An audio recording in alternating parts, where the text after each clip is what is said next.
Hello friends, welcome back to Jessy vlogs. എല്ലാവർക്കും വിക്രത്തിൻ്റെയും വേദിയുടെയും മറ്റൊരു അടിപൊളി എപ്പിസോഡിൻ്റെ റിവ്യൂയിലേക്ക് സ്വാഗതം. ഇന്നത്തെ എപ്പിസോഡ് തുടക്കം തന്നെ കാണിക്കുന്ന രാധയെ കാണിച്ചുകൊണ്ടാണ്. രാധ കുടിച്ചിട്ട് വളരെ സങ്കടപ്പെട്ട് ഓരോന്നും സംസാരിച്ചുകൊണ്ടിരിക്കുകയാണ് കേട്ടോ. അപ്പോൾ ഈ ഒരു ടൈമിൽ കൂട്ടുകാരി പറയാണ്, രാധേ നീ എന്താണ് ഇതൊക്കെ കുടിക്കുന്നത്? ഇതൊക്കെ ആൺപിള്ളേർ കുടിക്കുന്നതാണ്, ഇത് പെൺപിള്ളേർ കുടിക്കുന്നില്ല എന്ന് പറയുന്നുണ്ട്. അപ്പോൾ രാധ പറയാണ്, എന്താണ് ഫീലിങ്സ് എന്ന് പറയുന്നത് ആൺപിള്ളേർക്ക് മാത്രമേ ഉള്ളൂ, പെൺപിള്ളേർക്ക് ഫീലിങ്സ് എന്ന് പറയുന്നതില്ലേ? പെൺപിള്ളേർ എന്താ സങ്കടം വരുമ്പോൾ റൂമിൽ പോയിട്ട് കരയണോ? പറ്റില്ല, എനിക്ക് എല്ലാം മറക്കണം, എൻ്റെ മനസ്സിൽ സങ്കടം മാറുന്ന വരെ ഞാൻ കുടിക്കും എന്ന് പറഞ്ഞിട്ട് അവൾ പറയാണ്. അപ്പോൾ ഈ ഒരു ടൈമിൽ കൂട്ടുകാരി മനസ്സിലാക്കുകയാണ്, ഇത് ഇങ്ങനെ വിട്ടാൽ കാര്യമാവില്ല എന്ന് പറഞ്ഞിട്ട് അവളുടെ രാധയുടെ അമ്മയ്ക്ക് ഫോൺ കോൾ ചെയ്യാണ് കേട്ടോ. അപ്പോഴേക്കും പിന്നീട് കാണിക്കുന്നത് ബാത്റൂമിൽ നിന്ന് ഫ്രഷ് ആയിട്ട് വരികയാണ് നമ്മുടെ വിക്രം. ശേഷം ഡൈനിങ് ടേബിളിൻ്റെ അടുത്തേക്ക് വരുമ്പോഴേക്കും വേദ വിക്രത്തിനായിട്ടുള്ള ഫുഡൊക്കെ എടുത്തിട്ട് ഡൈനിങ് ടേബിളിൽ വെച്ച് കൊടുക്കുന്നുണ്ട്. അപ്പോൾ വിക്രം വേദയോട് ചോദിക്കുകയാണ്, അമ്മ എവിടെ, അമ്മ ഉറങ്ങിയോ എന്ന് ചോദിക്കുന്നുണ്ട്. അപ്പോൾ വേദ പറയാണ്, അതിപ്പോൾ പുതിയ കാര്യമൊന്നും ഇല്ലല്ലോ, അമ്മ എപ്പോഴാണ് ഈ അടുത്തിടെയായിട്ട് വിക്രം വരുന്നത് കാത്തു നിൽക്കുന്നൊന്നും ഇല്ലല്ലോ എന്ന് പറയാണ്. അപ്പോൾ വിക്രം അത് ശരിയാണെന്ന് വേണം ഇങ്ങനെ നോക്കുകയാണ് കേട്ടോ. ശേഷം വേദ പറയാണ്, ശരി ഭക്ഷണമൊക്കെ എടുത്ത് വെച്ചിട്ടുണ്ട്, വേണ്ടതെടുത്ത് കഴിച്ചോളൂ എന്ന് പറയുന്നുണ്ട്. അപ്പോൾ വിക്രം പറയാണ്, ഞാൻ ഒറ്റയ്ക്ക് എടുത്ത് കഴിക്കാമെന്ന് ചോദിക്കുകയാണ്. അതിപ്പോൾ എന്താണ്, അവരവർക്ക് വേണ്ട ഭക്ഷണം അവരവർക്ക് എടുത്ത് കഴിക്കുന്നില്ല, എന്താ കുഴപ്പം? അല്ലെങ്കിൽ ഈ ആൺപിള്ളേരെല്ലാം കേടുവരുത്തുന്ന അമ്മമാരാണ്. എത്ര വലുതായാലും കുഞ്ഞു കുട്ടികളെ പോലെ മക്കൾക്ക് ഊട്ടി കൊടുത്ത് മക്കളെല്ലാം കേടുവരുത്തുന്ന അമ്മമാർ തന്നെയാണെന്ന് പറയാണ് കേട്ടോ. അപ്പോൾ വിക്രം പറയാണ്, എനിക്ക് ഭക്ഷണം ഒറ്റയ്ക്ക് കഴിക്കാനെന്ന് അറിയാണ്ടല്ല, പക്ഷെ നീ ഇന്ന് ഉച്ചയ്ക്ക് തന്ന ഭക്ഷണം ഞാൻ തട്ടിക്കളഞ്ഞില്ലേ, സോറി എന്ന് പറയാണ് കേട്ടോ.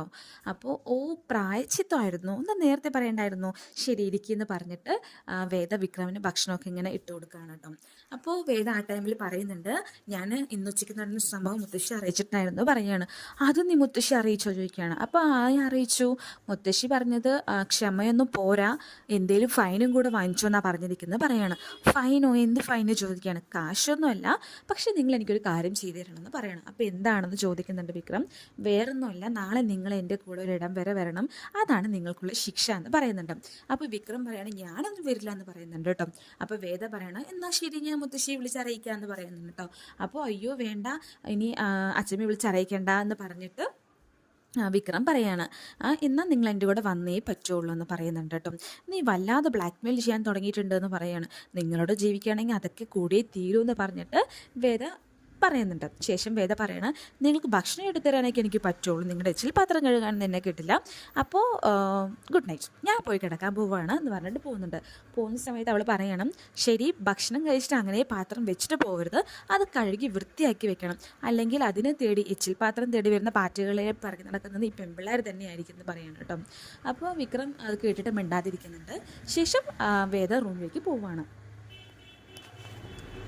അങ്ങനെ ഡൈനിങ് ടേബിളിലിരിക്കുന്ന വിക്രം ഇങ്ങനെ ആലോചിക്കുകയാണ്, ഇവളെന്താണ് ഇവിടേക്കാണ് എന്നെ വിളിച്ചുകൊണ്ട് പോകുന്നത്, ഇനി വല്ല കെണിയിൽ ഉൾപ്പെടുത്താനായിരിക്കുമോ എന്ന് ഇങ്ങനെ ചിന്തിക്കുകയാണ് കേട്ടോ.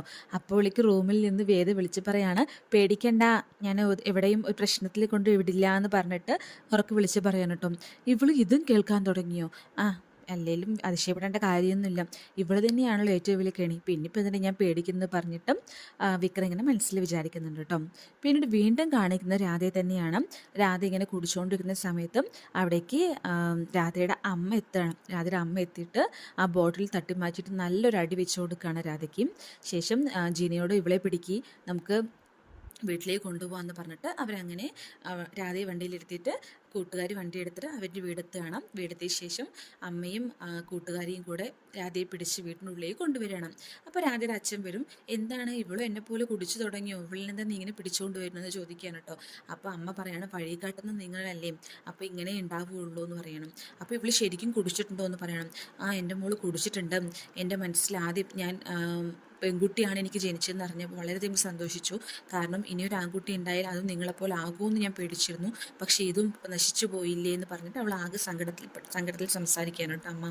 ശേഷം കൂട്ടുകാരും അമ്മയും കൂടെ അവളെ റൂമിലേക്ക് കൊണ്ടുവന്ന് കിടത്തുന്നുണ്ട്. എന്തൊരു നാറ്റുവാടി, ഇതിനെ പോയി കുളിക്കടി എന്ന് പറയാൻ കേട്ടോ. അപ്പോൾ കൂട്ടുകാരി പറയണം, അമ്മയെ അവളോടൊപ്പം ഒന്നും പറയേണ്ട, അവൾ ആകെ സങ്കടത്തിലാണ് ഇതൊക്കെ ചെയ്യുന്നത്, വേറൊന്നുമല്ല, വിക്രം ഇന്ന് ഇവളെ കണ്ടിട്ടുണ്ടായിരുന്നു, വിക്രം ഇവളോടൊന്ന് വേദയാണ് ഞാൻ വിവാഹം കഴിച്ചിരിക്കുന്നത്, അവളോടാണ് സ്നേഹം എന്ന് പറഞ്ഞിട്ടുണ്ട്, ആ ഒരു സങ്കടം തീർക്കാനാണ് ഇവളിങ്ങനെ ചെയ്തത് തോന്നുന്നു അമ്മയെന്ന് പറഞ്ഞിട്ട് കൂട്ടുകാരി പറയുന്നത് പറയുന്നുണ്ട്. അപ്പോൾ ഈ ഒരു ടൈമിൽ അമ്മ പഴയ കാര്യം ആലോചിക്കുകയാണ്. താൻ വിക്രമിനെ കാണാൻ പോയതും വിക്രമിനോട് ഇവളിൽ നിന്ന് അകലാൻ വേണ്ടി എന്ത് വേണമെങ്കിലും ഉപയോഗിക്കാൻ പറഞ്ഞതും ആയിട്ടുള്ള ഒരു സാഹചര്യം ആലോചിക്കുകയാണ്. അപ്പോൾ എൻ്റെ മോൾക്ക് ഞാൻ തന്നെയാണല്ലോ ഈ അവസ്ഥ വരുത്തിയെന്ന് ആലോചിച്ചിട്ട് വളരെയധികം സങ്കടപ്പെട്ടിട്ട് രാധയുടെ അടുത്തിരിക്കുന്ന അമ്മയെ കാണിക്കുന്നുണ്ട് കേട്ടോ. പിന്നീട് വീഡിയോയിൽ കാണിക്കുന്നത് എവിടേക്കോ പോകാൻ എന്ന പോലെ റെഡി ആയിക്കൊണ്ടിരിക്കുന്ന വേദയാണ്. വേദ നന്നായി ഒരുങ്ങിക്കൊണ്ടിരിക്കുകയാണ്. അപ്പോൾ ആ ഒരു ടൈമിൽ അവിടേക്ക് അമ്മ വരുന്നുണ്ട്. അമ്മ വന്നിട്ട് വേദയോട് ചോദിക്കുകയാണ്, എന്താ മോളെ എവിടേക്കെങ്കിലും പോകാൻ റെഡി ആവുകയാണോ ചോദിക്കണം. അപ്പോൾ അതേ അമ്മയെന്ന് പറയുന്നുണ്ട്. അപ്പോൾ ശരി, എന്തായാലും കഴിച്ചിട്ട് പോയാൽ മതി കേട്ടോ എന്ന് പറയുന്നുണ്ട്. അപ്പോഴേക്കും അവിടേക്ക് നന്ദിനി വരുന്നുണ്ട്. നന്ദിനി വന്നിട്ട് എന്താ അമ്മ അവൾ എവിടേക്കും പോകുമെന്ന് പറയുമ്പോൾ എവിടേക്കാണെന്ന് ചോദിക്കാത്തെന്ന് ചോദിക്കുകയാണ്. അപ്പോൾ എന്താണ് നന്ദിനിയുടെ അടുത്തേക്ക് ഞാൻ എവിടേക്കാണ് പോകണമെന്ന് അറിയണോ ചോദിക്കുകയാണ്. അപ്പോൾ നന്ദിനി ഒന്നും പറയാതെ മിണ്ടാൻ നിൽക്കുന്നുണ്ട് കേട്ടോ. അപ്പോൾ അമ്മ പറയാണ്, നന്ദിനിക്ക് എന്താ, അവൾ എവിടേക്ക് വേണമെങ്കിലും പൊക്കോട്ടെ, നന്ദിനി എവിടെ പോകണമെങ്കിൽ എന്നോട് പറഞ്ഞിട്ടാണോ പോകുന്നതെന്ന് ചോദിക്കുന്നുണ്ട് കേട്ടോ. അപ്പോൾ എനിക്കിപ്പോൾ അവൾ എവിടെ പോകണമെന്ന് അറിയാൻ വേണ്ടി ചോദിച്ചതെന്നല്ല, ഒരു വീട്ടിലിരിക്കുന്നത് കൊണ്ട് ചോദിച്ചു എന്നേ ഉള്ളൂ. ഇനി പുറത്ത് പോയിട്ട് എന്തെങ്കിലും സംഭവിച്ചാൽ എവിടേക്കാണ് പോയതെങ്കിൽ എന്ന് അറിഞ്ഞിരിക്കാനുള്ളത് കൊണ്ട് ചോദിച്ചതാണെന്ന് പറയുന്നുണ്ട്. അപ്പോൾ അമ്മ പറയണേ, എന്താ നീ നന്ദിനി ഇങ്ങനെയൊക്കെ പറയുന്നത്, പുറത്ത് പോകാൻ നിൽക്കുന്ന ഒരാളോട് നിനക്ക് ഇങ്ങനെ സംസാരിക്കാൻ അറിയുള്ളൂ എന്ന് പറഞ്ഞിട്ട് നന്ദിനി വഴക്ക് പറയുന്നുണ്ട്. ശേഷം അമ്മ വേദയോടായിട്ട് പറയണം, മോളെ ഇഡ്ഡലി ഉണ്ടാക്കിയിട്ട് കഴിച്ചിട്ട് പോയാൽ മതിയിട്ടോ എന്ന് പറയണം. അപ്പോൾ വേദ പറയണം, വേണ്ട അമ്മയും ഞാൻ പുറത്തു പോയി കഴിച്ചോളാം, മസാല ദോശ വാങ്ങിത്തരാമെന്ന് പറഞ്ഞിട്ടുണ്ട് വിക്രമേട്ടെന്ന് പറയണം. അപ്പോൾ മസാല ദോശയോ എന്ന് ചോദിച്ചിട്ട് നന്ദിനി ഷോക്കാവാണ് കേട്ടോ. അപ്പോൾ വേദ പറയാണ്, എന്താ മസാല ദോശ കഴിക്കാൻ പാടില്ലേ എന്ന് ചോദിക്കണം. അതുകൊണ്ട് ചോദിച്ചതല്ല, വിക്രം നിനക്ക് മസാല ദോശയ്ക്ക് വാങ്ങിത്തരാനായോ എന്ന് അറിയാൻ വേണ്ടി ചോദിച്ചതാണെന്ന് പറയണം. വാങ്ങിത്തരാമെന്ന് പറഞ്ഞിട്ടുണ്ട്, വേണമെങ്കിൽ ഞങ്ങൾ പുറത്തുപോയി കഴിക്കുന്നത് സെൽഫി വേണമെങ്കിൽ നന്ദിനിയുടെ അടുത്തേക്ക് അയച്ചിടാമെന്ന് പറയുന്നുണ്ട്. എനിക്കൊന്നും വേണ്ട സെൽഫി, എനിക്ക് തന്നെ സെൽഫിയും അല്ലെങ്കിൽ 100 രൂപ കൊടുത്ത് വാങ്ങിക്കാവുന്നതേ ഉള്ളൂ മസാല ദോശ എന്ന് പറയുന്നുണ്ട്. അപ്പം അമ്മ പറയണം, അതുകൊണ്ടല്ലേ ഇടയ്ക്കിടയ്ക്ക് നീ ഇത് വാങ്ങിച്ച് കഴിക്കുന്ന റൂമിൽ ഒറ്റയ്ക്ക് ആരെയും കാണാതെ എന്ന് പറയുന്നുണ്ട് കേട്ടോ. അപ്പം അത് കേട്ടിട്ട് ഇങ്ങനെ ചമ്മി നിൽക്കുകയാണ് കേട്ടോ. നീ എന്താ എവിടേക്ക് എന്നാലും പോകുന്നത്, ഒന്നും പറഞ്ഞില്ലല്ലോ, പെട്ടെന്ന് എങ്ങനെയാണെന്ന് വീണ്ടും നന്ദിനി ചോദിക്കുന്നുണ്ട്. അപ്പോൾ വേദ പറയണം, ഇന്നലെ രാത്രി സംഭവിച്ചതാണ് പറയാം. രാത്രി എന്ത് സംഭവിച്ചു എന്ന് വീണ്ടും നന്ദിനി ചോദിക്കുന്നുണ്ട്. അപ്പോൾ വേദ പറയണം, ഈ നന്ദിനിയുടെ അടുത്തേക്ക് എന്തൊക്കെ അറിയണമെന്ന് പറഞ്ഞിട്ട് ഒരുമാതിരി കളിയാക്കുന്ന രീതിയിൽ ചോദിക്കുന്നുണ്ട്. അപ്പോൾ അങ്ങനെ ചമ്മി നിൽക്കുന്ന നന്ദിനിയെ കാണിക്കുന്നുണ്ട്. ശേഷം വേദ വിക്രമിൻ്റെ റൂമിലേക്കായിട്ട് പോവുകയാണ്. അപ്പോൾ അവൾ പോകുന്നത് ഇങ്ങനെ നോക്കിയിട്ട് അവളുടെ പുറകെ തന്നെ നന്ദിനിയെ വരുന്നുണ്ട്. അപ്പോൾ നന്ദിനിയെ കാണിക്കാൻ വേണ്ടി തന്നെ വേഗം പോയിട്ട് വിക്രമിൻ്റെ അടുത്ത് നമുക്ക് പോകാമെന്ന് പറയും കേട്ടോ. അപ്പോൾ അതേ ടൈമിൽ വിക്രം റെഡി ആയിക്കൊണ്ടിരിക്കുകയാണ് കേട്ടോ.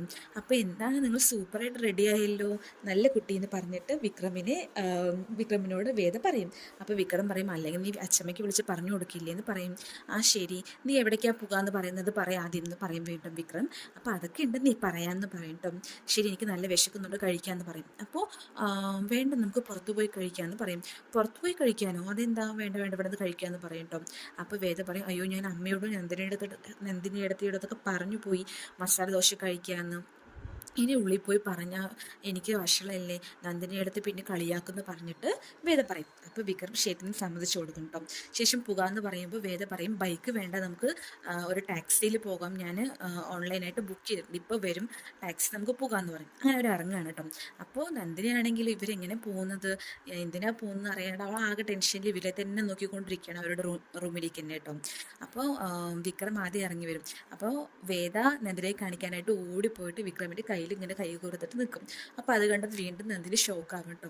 ശേഷം നന്ദിനി ഇങ്ങനെ ഷോക്കായിട്ട് നിൽക്കായിരിക്കും. അപ്പോൾ വേദയും വിക്രമും കൂടെ ഇങ്ങനെ ഇറങ്ങിപ്പോകുന്ന സമയത്ത് വേദ എന്നാൽ പോയിട്ട് വരാമെന്ന് പറയും. അപ്പോൾ നോക്കി പോയിട്ട് വായോ എന്ന് പറഞ്ഞിട്ട് കളിയാക്കി ചിരിച്ചിട്ട് രണ്ടാളും അങ്ങോട്ടും ഇങ്ങോട്ടും, വേദയും നന്ദിനിയും അങ്ങോട്ടും ഇങ്ങോട്ടും പരസ്പരം കളിയാക്കി ചിരിക്കുന്നത് പോലും ആക്ഷൻ കട്ടുന്നുണ്ട് കേട്ടോ. ശേഷം കാണിക്കുന്നത് നമ്മുടെ രാധയാണ്. രാധ രാവിലെ ഇങ്ങനെ ഛർദ്ദിക്കാനായിട്ട് വീടിൻ്റെ വെളിയിലേക്ക് ഓടി വരുന്നുണ്ട് കേട്ടോ. അപ്പോൾ അച്ഛൻ ഭാര്യയെ വിളിക്കുകയാണ്, ഡീ മോള് ഇതാ ഛർദ്ദിക്കുന്നു, പോയി നോക്കുമെന്ന് പറയുകയാണ്.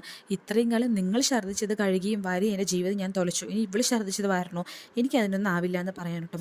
ഒന്ന് ചെല്ല്, പോയി നോക്ക് മോളെ എന്ന് പറയുന്നുണ്ട്. നിങ്ങൾക്ക് എന്താ പോയാലോ, നിങ്ങൾക്ക് എണിക്കാനേ പറ്റില്ലല്ലോ, നിങ്ങൾക്ക് 2 കുടിച്ചാലല്ലേ അവിടെ നിന്ന് എണിക്കാൻ തന്നെ പറ്റുള്ളൂ എന്ന് പറഞ്ഞിട്ട് അച്ഛനെ വീണ്ടും ചീത്ത പറയാൻ കേട്ടോ. ശേഷം രാധയെ ചീത്ത പറയണമെന്നോണം അവൾ താഴേക്ക് ഇറങ്ങി വരണം. അമ്മ താഴേക്ക് ഇറങ്ങി വരുന്നുണ്ട്. എന്നിട്ട് മോളെ ചീത്ത പറയാൻ ഒരുങ്ങുമ്പോഴേക്കും രാധ അമ്മയെ ഹഗ് ചെയ്യണം കേട്ടോ. എന്നിട്ട് പറയണം, അമ്മ ഞാൻ ഇനി തെറ്റി ചെയ്യില്ല, ഞാൻ അറിയാതെ വിഷമത്ത് ചെയ്തു പോയതാണ് അമ്മയെന്ന് പറയുന്നുണ്ട്. അപ്പോൾ അമ്മ പറയണം, ആ വിക്രം നിന്നോട് ഇഷ്ടമല്ല എന്ന് പറഞ്ഞു എന്ന് എനിക്ക് അറിഞ്ഞു. പക്ഷെ നീ അതിന് ഇങ്ങനത്തെ ഒരു മാർഗ്ഗമാണോ സ്വീകരിച്ചത് മോളെ? ഇത് വേണ്ട മോളെ എന്നൊക്കെ പറഞ്ഞിട്ട് അമ്മ ശരി കുഴപ്പമില്ല, എനിക്ക് നീ മാത്രമല്ലേ ഉള്ളൂ എന്ന് പറഞ്ഞിട്ട് അവളെയും പരസ്പരം ഹഗ് ചെയ്യണം അങ്ങനെ വീണ്ടും. അപ്പോൾ ഈ ഒരു ടൈമിൽ ഒരു ഓട്ടോ വരുന്നുണ്ട്. അത് മറ്റേതായിരുന്നില്ല, നമ്മുടെ നന്ദിനി ആയിരുന്നു കേട്ടോ. നന്ദിനി അവിടേക്ക് എത്താണ് കേട്ടോ. ശേഷം നന്ദിനിയെ കണ്ടതും അമ്മയും രാധയും ഇവളെന്താ ഈ നേരത്തെ തന്നെ ഇങ്ങോട്ട് വന്നിരിക്കുന്നത്, എന്തിനാണാവോ മറ്റേ ഇങ്ങനെ നോക്കി നിൽക്കുകയാണ്. അപ്പോൾ നന്ദിനി പറയും, ഞാനൊന്ന് രാധയെ കാണാനായിട്ട് വന്നതാണ്, എനിക്കൊരു ഗ്ലാസ് കുടിക്കാൻ വെള്ളം എടുത്തിട്ട് വരും, അമ്മ പോയി വെള്ളം എടുത്തിട്ട് വരൂ, ഞാൻ ഇവളോട് കുറച്ച് സംസാരിക്കട്ടെ എന്ന് പറഞ്ഞിട്ട് നന്ദിനി രാധയെ കൂട്ടി സംസാരിക്കാൻ പോവുകയാണ്. അങ്ങനെ അവർ സംസാരിച്ചുകൊണ്ടിരിക്കുമ്പോൾ നന്ദിനി പറയാണ്, നീ എന്താണ് ഇപ്പോൾ ആ ഭാഗത്തേക്ക് കാണുന്നേ ഇല്ലല്ലോ, നിനക്ക് നിൻ്റെ ജീവിതം വേണ്ടാന്ന് വെച്ചോ എന്ന് പറയണം. അപ്പോൾ വിക്രമിന് എന്നെ ഇഷ്ടമില്ല, പിന്നെ എന്തിനും ഞാൻ അങ്ങോട്ട് വരുന്നതെന്നൊക്കെ ചോദിക്കുകയാണ്. നിനക്ക് എന്താ മനസ്സിലാവാത്തത്? വേദ അവൻ്റെ കൂടെ ജീവിക്കാൻ വന്നതാണെന്നാണ് നീ കരുതിയിരിക്കുന്നത്, അവൾ പ്രതികാരത്തിന് വേണ്ടി വന്നിരിക്കുകയാണ്, നിനക്കത് മനസ്സിലാവുന്നില്ലേ? നമ്മൾ രണ്ടാളും ഒരേ വർഗ്ഗക്കാരാണ്, അതായത് ഒരേ തരത്തിൽ ജീവിക്കുന്ന ആൾക്കാരാണ്. അതുകൊണ്ട് നിനക്കൊരു നല്ലത് വന്നോട്ടെ എന്ന് പറഞ്ഞിട്ടാണ് ഞാൻ ഇങ്ങോട്ട് വന്നതും നിന്നെ സഹായിക്കാൻ വേണ്ടി ഇതൊക്കെ ചെയ്യുന്നതും, അല്ലാതെ എനിക്ക് അവളെ ഇഷ്ടമില്ല എന്നിട്ടൊന്നുമല്ല എന്ന് പറയുന്നുണ്ട് കേട്ടോ. അവളൊരു നല്ലവളല്ല, വളരെ മോശപ്പെട്ടവളാണ് എന്ന് പറഞ്ഞിട്ട് വീണ്ടും രാധയോട് നന്ദിനി പറയുന്നുണ്ട്. അങ്ങനെയാണ് ഈ എപ്പിസോഡ് അവസാനിക്കുന്നത്. താങ്ക്